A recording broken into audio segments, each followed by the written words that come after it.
अस्तु। सभ्य वैष्णव के चरणों में नमस्कार।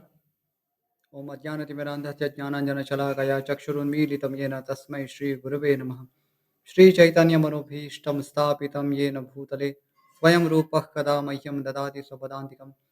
वाञ्छाकल्पतरुभ्यश्च कृपासिन्धुभ्य एव च पतितानां पावनेभ्यो वैष्णवेभ्यो नमो नमः। श्रीकृष्ण चैतन्य प्रभु नित्यानंद श्री अद्वैत गदाधर श्रीवासदि गौरभक्तवृंद। हरे कृष्णा कृष्ण कृष्णा हरे हरे, हरे राम राम राम हरे हरे। अभी वैष्णव का स्वागत है महाभारत कथा में। बहुत दिनों के बाद हम मिल रहे सभी। यात्रा में गए थे और हमारी कुछ मीटिंग्स भी थी जिसके कारण इवनिंग में ये हम रामायण और महाभारत दोनों ही क्लास नहीं ले पाए थे। तो अभी आगे बढ़ते हुए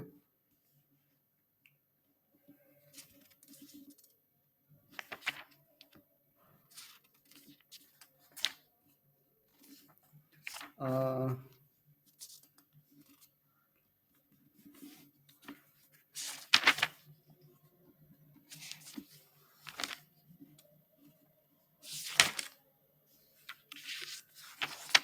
हम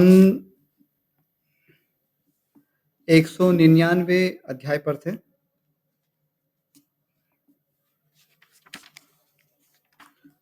उसको शुरुआत से ही शुरू करेंगे जिससे कि थोड़ा कॉन्टेक्स्ट भी समझ में आएगा। अस्तु। नवनवत्यधिकशततमोऽध्यायः। पांडवों के विवाह से दुर्योधन आदि की चिंता, धृतराष्ट्र का पांडवों के प्रति प्रेम का दिखावा और दुर्योधन की कुमंत्रणा।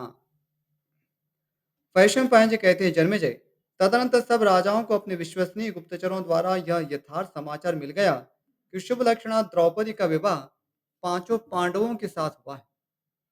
जिन महात्मा पुरुष ने वह धनुष लेकर लक्ष्य को वेधा था, वे विजयी वीरों में श्रेष्ठ तथा महान धनुष बाण धारण करने वाले स्वयं अर्जुन थे। जिस बलवान वीर ने अत्यंत कुपित हो मद्र राज शल्य को उठाकर पृथ्वी पर पटक दिया था और हाथ में वृक्ष ले रणभूमि में समस्त योद्धाओं को भयभीत कर डाला था, तथा जिस महातेजस्वी शूरवीर को उस समय तनिक भी घबराहट नहीं हुई थी, वह शत्रु सेना के हाथी घोड़े आदि अंगों को मार गिराने वाला तथा स्पर्श मात्र से भय उत्पन्न करने वाला महाबली भीमसेन था। ब्राह्मण का रूप धारण करके प्रशांत भाव से बैठे हुए वे वीर पुरुष कुंती पुत्र पांडवी थे।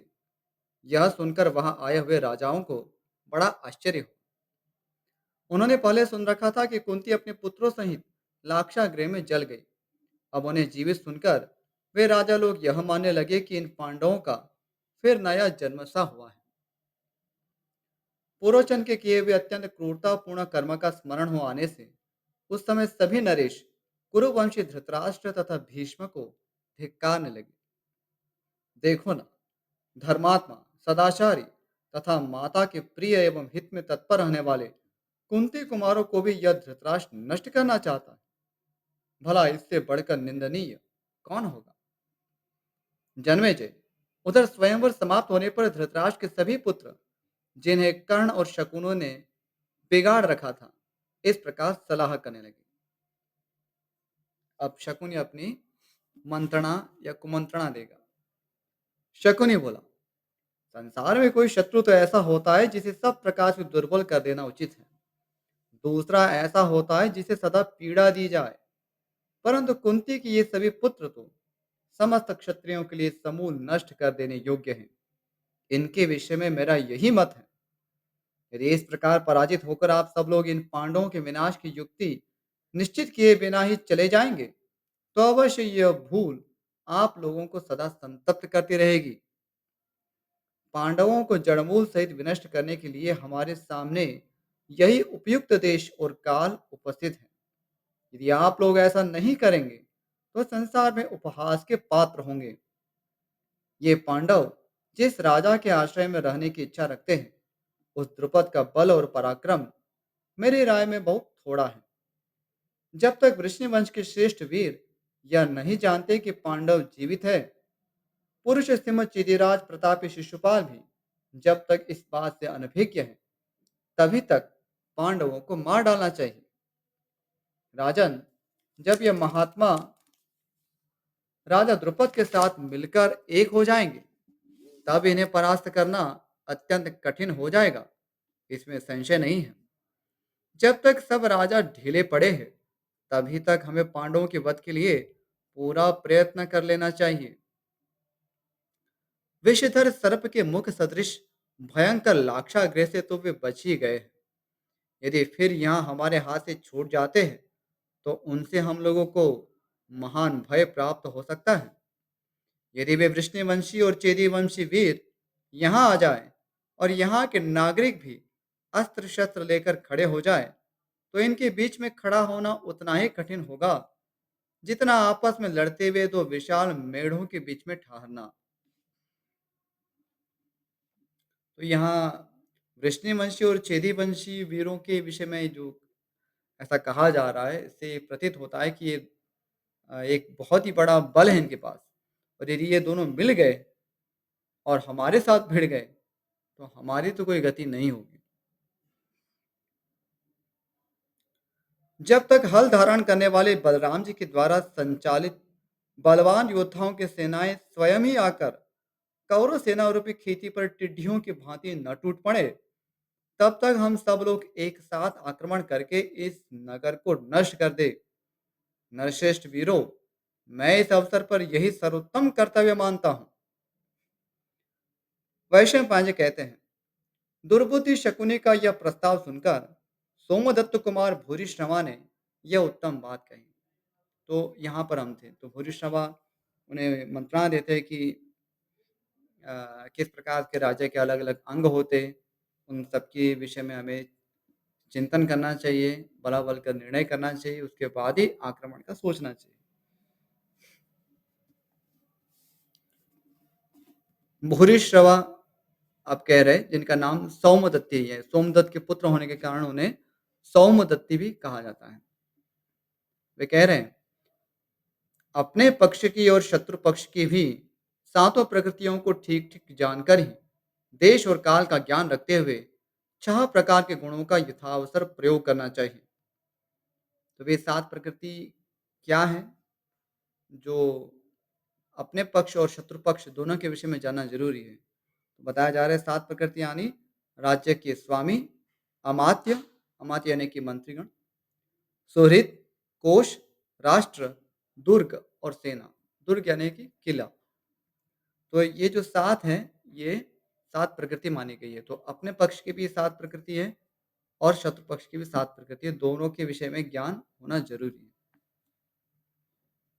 फिर बताया जा रहा है कि छह प्रकार के गुणों का अवसर देखकर प्रयोग करना चाहिए। तो छह गुण कौन से हैं? संधि, विग्रह, यान, आसन, द्वैधी भाव और समाश्रय।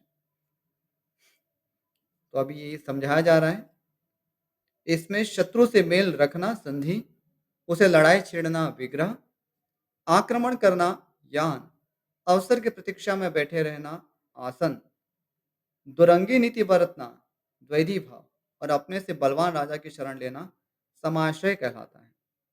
इसकी हमने पूर्व चर्चा की थी, इसलिए इसका विस्तार नहीं करेंगे। आगे बढ़ते हुए भूरिश्रवा कह रहे हैं, स्थान, वृद्धि, क्षय, भूमि, मित्र तथा पराक्रम, इन सब की ओर दृष्टि रखते हुए यदि शत्रु संकट से पीड़ित हो, तभी उस पर आक्रमण करना चाहिए। इस दृष्टि से देखने पर मैं पांडवों को मित्र और खजाना दोनों से संपन्न समझता हूँ। वे बलवान तो है ही, पराक्रमी भी हैं और अपने सत्कर्मों द्वारा समस्त प्रजा के प्रिय हो रहे हैं। अर्जुन अपने शरीर के गठन से सभी मनुष्यों के नेत्रों तथा हृदय को आनंद प्रदान करते हैं और मीठी मीठी वाणी द्वारा सबके कानों को सुख पहुंचाते हैं। केवल प्रारब्ध से ही प्रजा उनकी सेवा नहीं करती। प्रजा के मन को जो प्रिय लगता है, उसकी पूर्ति अर्जुन अपने प्रयत्नों द्वारा करते रहते हैं। कहने का भाव यह है कि क्योंकि वे राज्य पद पर नियुक्त नहीं है, इसी कारण, इस प्रारब्ध के कारण ही प्रजा उनकी सेवा नहीं कर रही, अन्यथा वे प्रजा की सेवा के ही योग्य हैं। प्रजा की सेवा तो वे कर ही रहे हैं, लेकिन प्रजा को भी उनके अधीन रहना चाहिए। ऐसे सारे गुण अर्जुन में उपलब्ध हैं। मनोहर वचन बोलने वाले अर्जुन की वाणी कभी ऐसा वचन नहीं बोलती जो अयुक्त, आसक्तिपूर्ण, मिथ्या तथा अप्रिय हो। समस्त पांडव राजोचित लक्षणों से संपन्न तथा उपयुक्त गुणों से विभूषित हैं। मैं ऐसे किन्हीं वीरों को नहीं दिखता जो अपने बल से पांडवों का वास्तव में उच्छेद कर सके। तो भूरिश्रवा बहुत ही रियलिस्टिक पिक्चर दे रहे हैं यहाँ पर पांडवों के बल का। पांडवों की जो स्थिति है उसको यथार्थ से प्रस्तुत कर रहे हैं। जबकि शकुनी है वो केवल द्वेष से ये सब कह रहे हैं कि हम कुछ जब तक इनका बल बढ़ता नहीं तब तक हम अपना बल दिखा ले और हम इसमें सफल हो जाएँगे।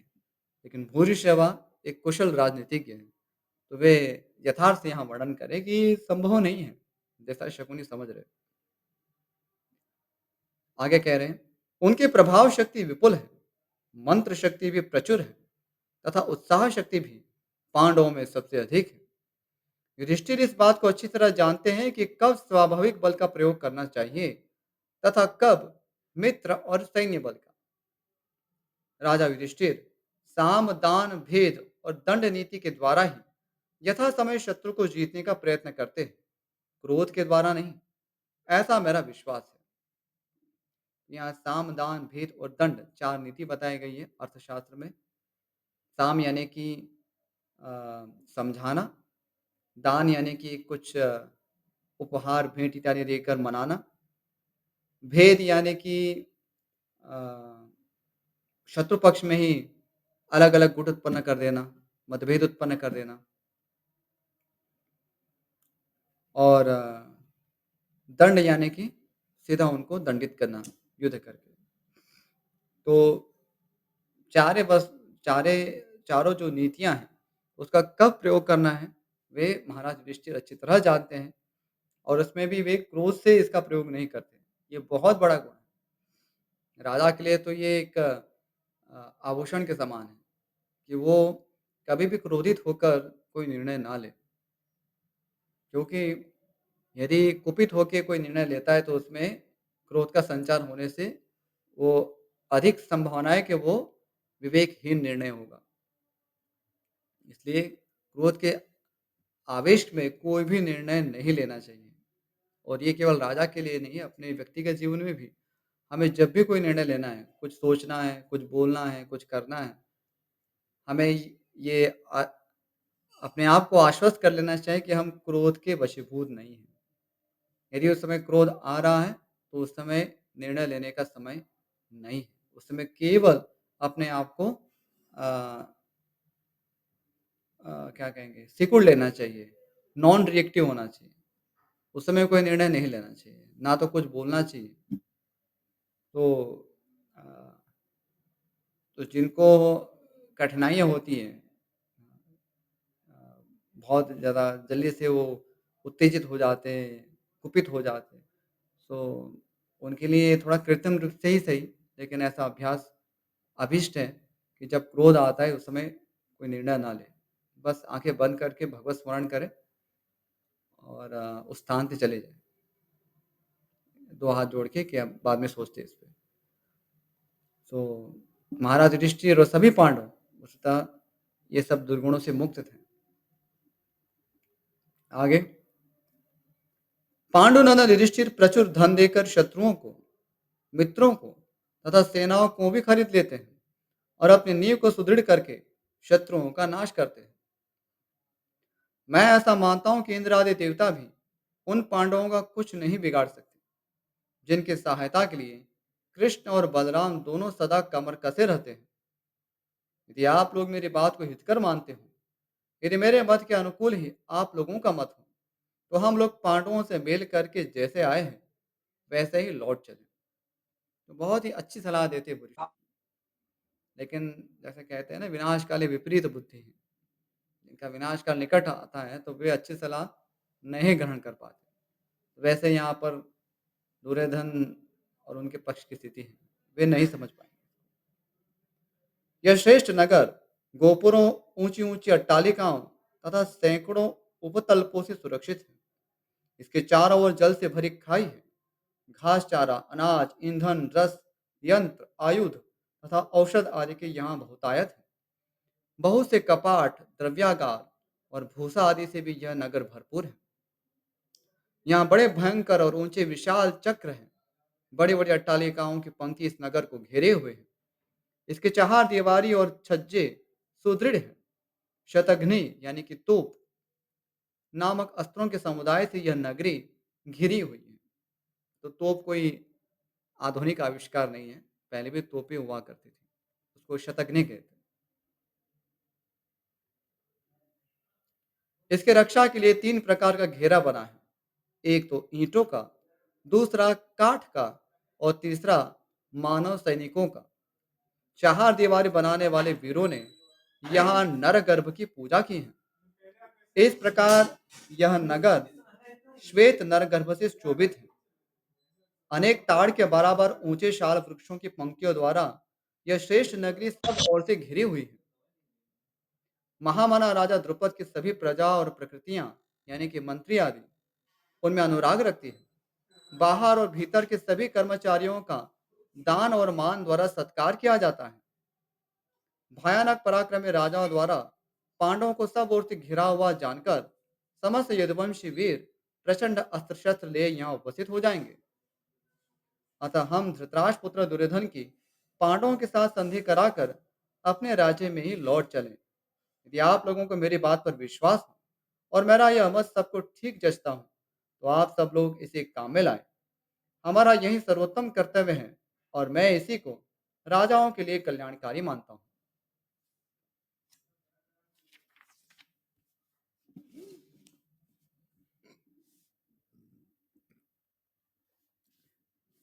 स्वयंवर समाप्त हो जाने पर जब यह ज्ञात हो गया कि द्रौपदी ने पांडवों का वरण किया है, तब वे सभी राजा जैसे आए थे वैसे ही अपने अपने देश को लौट गए।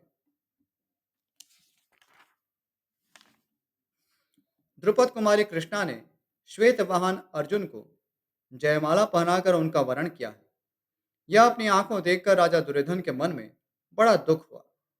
वह अश्वत्थामा, मामा शकुनी, कर्ण, कृपाचार्य तथा अपने भाइयों के साथ द्रुपद की राजधानी से हस्तिनापुर के लिए लौट पड़ा।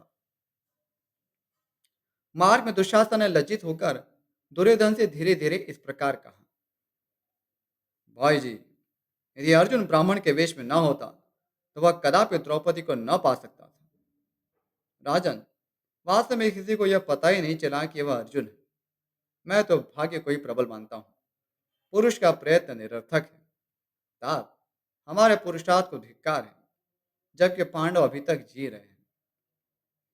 इस प्रकार परस्पर बातें करते और पुरोचन को कोसते हुए वे सब कौरव दुखी होकर हस्तिनापुर में पहुंचे। पांडवों की सफलता देखकर उनका चित्त ठिकाने न रहा। महातेजस्वी कुंती कुमार लाक्षागृह की आग से जीवित बचकर राजा द्रुपद के संबंधी हो गए। यह अपनी आंखों देखकर और धृष्टद्युम्न, शिखंडी तथा द्रुपद के अन्य पुत्र युद्ध की संपूर्ण कलाओं में दक्ष हैं, इस बात का विचार करके कौरव बहुत डर गए। उनकी आशा निराशा में परिणत हो गई। विदुर जी ने जब यह सुना कि पांडवों ने द्रौपदी को प्राप्त किया है और धृतराष्ट्र के पुत्र अपना अभिमान चूर्ण हो जाने से लज्जित होकर लौट आए हैं, तब वे मन ही मन बड़े प्रसन्न हुए। राजन, तब वे धृतराष्ट्र के पास जाकर विस्मय सूचक वाणी में बोले, महाराज, हमारा वह भाग्य है जो कौरव वंश की वृद्धि हो रही है। भारत विचित्र वीर नंदन राजा धृतराष्ट्र, क्षमता, भारत विचित्र वीर नंदन राजा धृतराष्ट्र विदुर की यह बात सुनकर अत्यंत प्रसन्न हो सहसा बोल उठे, अहो भाग्य, अहो भाग्य। उस अंधे नरेश ने अज्ञानवश यह समझ लिया कि द्रुपद कन्या ने मेरे ज्येष्ठ पुत्र दुर्योधन का वरण किया है। इसलिए उन्होंने आज्ञा दी, द्रौपदी के लिए बहुत से आभूषण मंगाओ और मेरे पुत्र दुर्योधन तथा द्रौपदी को बड़ी धूमधाम से नगर में ले आओ। तब पीछे से विदुर ने उन्हें बताया कि द्रौपदी ने पांडवों का वरण किया है। वे सभी वीर राजा द्रुपद के द्वारा पूजित होकर वहां कुशल पूर्वक रह रहे हैं। उसी स्वयंवर में उनके बहुत से अन्य संबंधी भी, जो भारी सैनिक शक्ति से संपन्न है, पांडवों से प्रेम पूर्वक मिले हैं। विदुर का यह कथन सुनकर राजा धृतराष्ट्र ने अपनी बदली हुई आकृति को छिपाने के लिए कहा, अहो भाग्य, अहो भाग्य। धृतराष्ट्र फिर बोले, विदुर, यदि ऐसी बात है, यदि वास्तव में पांडव जीवित हैं, तो बड़े आनंद की बात है। तुम्हारा कल्याण हो। अवश्य ये कुंती बड़ी साध्वी है। द्रुपद के साथ जो संबंध हुआ है, वह हमारे लिए अत्यंत स्पृहणीय है। विदुर, राजा द्रुपद वसु के श्रेष्ठ और सम्माननीय कुल में उत्पन्न हुए हैं। व्रत, विद्या और तप तीनों में वे बड़े चढ़े। राजाओं में तो वे अग्रगण्य है ही। उनके सभी पुत्र और पौत्र भी उत्तम व्रत का पालन करने वाले हैं। द्रुपद के अन्य बहुत से संबंधी भी अत्यंत बलवान हैं। विदुर, युधिष्ठिर आदि जैसे पांडु के पुत्र हैं, वैसे ही या उससे भी अधिक मेरे हैं। उनके प्रति मेरे मन में अधिक अपनापन का भाव क्यों है, यह बताता हूँ। सुनो, वे वीर पांडव कुशल पूर्वक जीवित बच गए हैं और उन्हें मित्रों का सहयोग भी प्राप्त हो गया है। इतना ही नहीं, और भी बहुत से महाबली नरेश उनके संबंधी होते जा रहे हैं। विदुर, कौन ऐसा राजा है जिसकी संपत्ति नष्ट हो जाने पर भी बंधु बांधवों से द्रुपद को मित्र के रूप में पाकर जीना नहीं चाहेगा? वैशंपायन जी कहते, जन्मे जय, ऐसी बातें कहने वाले राजा धृतराष्ट्र से विदुर इस प्रकार बोले, महाराज, 100 वर्ष तक आपकी बुद्धि ऐसे ही बनी रहे। हम देखते हैं यहाँ पर पॉलिटिक्स में वचन कैसे कहे जाते हैं, है ना? द्विअर्थी वचन होते हैं या अनेक अर्थी वचन होते हैं। तो अ, धृतराष्ट्र भी बोल क्या रहे हैं, समझ क्या रहे हैं, और विदुर भी क्या बोल रहे हैं और क्या समझ रहे हैं, और इससे सामने वाले क्या समझेगा, ये भी सब प्रश्न चिन्ह। राजा ने इतना कहकर विदुर जी अपने घर चले गए। जन्मेजय, तदनंतर दुर्योधन और कर्ण ने धृतराष्ट्र के पास आकर यह बात कही, महाराज, विदुर के समीप हम आपसे आपका कोई दोष नहीं बता सकते। इस समय एकांत है, इसलिए कहते हैं, आप यह क्या करना चाहते हैं? पूछे, पिताजी, आप तो शत्रुओं की उन्नति को ही अपनी उन्नति मानने लगे हैं और विदुर जी के निकट हमारे वैरियों की ही भूरी भूरी प्रशंसा करते हैं। निष्पाप नरेश, हमें करना तो कुछ और चाहिए, किंतु आप करते कुछ और ही हैं। तात, हमारे लिए तो यही उचित है कि हम सदा पांडवों की शक्ति का विनाश करते रहे। इस समय जैसा अवसर उपस्थित है, इसमें हमें क्या करना चाहिए, यही सोच विचार कर निश्चय करना है, जैसे वे पांडव पुत्र बांधव तथा सेना सहित हमारा सर्वनाश न कर बैठे। अस्तु, तो यहाँ पर इस ये अध्याय पूर्ण होता है। तो हम यहीं पर आज विराम करते हैं। यदि इस विषय में कोई प्रश्न हो, कोई जिज्ञासा, कोई संशय हो, तो पूछ सकते हैं। जिसके सभी कोई भी प्रश्न है तो अपना हैंड रेज़ कर सकते हैं, और यदि कोई प्रश्न नहीं है तो कुछ घोषणा भी कर सकते हैं। विदाई प्रभु।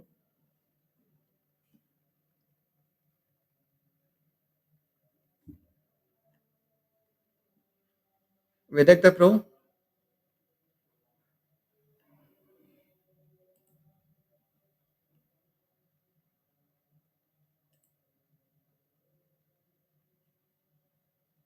विदाई प्रभु, आप अवेलेबल हैं? ऐसा लग रहा है शायद विदाई प्रभु कुछ दूरी पर होंगे। सभी से निवेदन है कि जो भी हम वीडियो लिंक आपको भेजते हैं, तो उसको आप हमेशा की तरह उसको भेजते रहिए, शेयर करते रहिए। कई बार जिनको आप भेजते होंगे वीडियो लिंक्स, वो बस केवल सब्सक्राइब कर लेते होंगे और कहते होंगे ठीक है, हम सब्सक्राइब कर लेते हैं, अभी ये सब बार-बार वीडियोस मत भेजिए। लेकिन होता क्या है कि सब्सक्रिप्शन होने पर भी लोग नोटिफ़िकेशन प्राप्त करने पर भी देखें या ना देखें, उसमें संदेह बना रहता है। यदि रोज़ जाते तो रोज़ ही हम यदि वीडियो डालते रहते, तो लोगों की आँखों में जो दिखेगा तो उससे एक एक प्रेरणा प्राप्त होती है। तो मेरा विचार है कि आप अ, ज़्यादा से ज़्यादा लोगों की दृष्टि के सामने ये वीडियोज़ आए, तो उसके लिए इसको जितने भी आपके संपर्क हैं, 1, 2, 4 जो भी है आपको लगता है कि इनको आप भेज सकते हैं, तो उसको भेजिए। इससे उनका कल्याण कल्याण होगा। अस्तु। तो यहीं पर विराम करते हैं। ओके। सभी वैष्णव के चरणों में नमस्कार। वाञ्छाकल्पतरुभ्यश्च कृपा सिन्धुभ्यः एव च पतितानां पावनेभ्यो वैष्णवेभ्यो नमो नमः। श्रीमद् महाभारत ग्रंथ की जय। महर्षि वेदव्यास की जय। श्रीमान गणपति देव की जय। श्रील प्रभुपाद की जय। हरे कृष्ण। बहुत बहुत आभार सभी का महाभारत कथा में जुड़ने के लिए। हरे कृष्ण।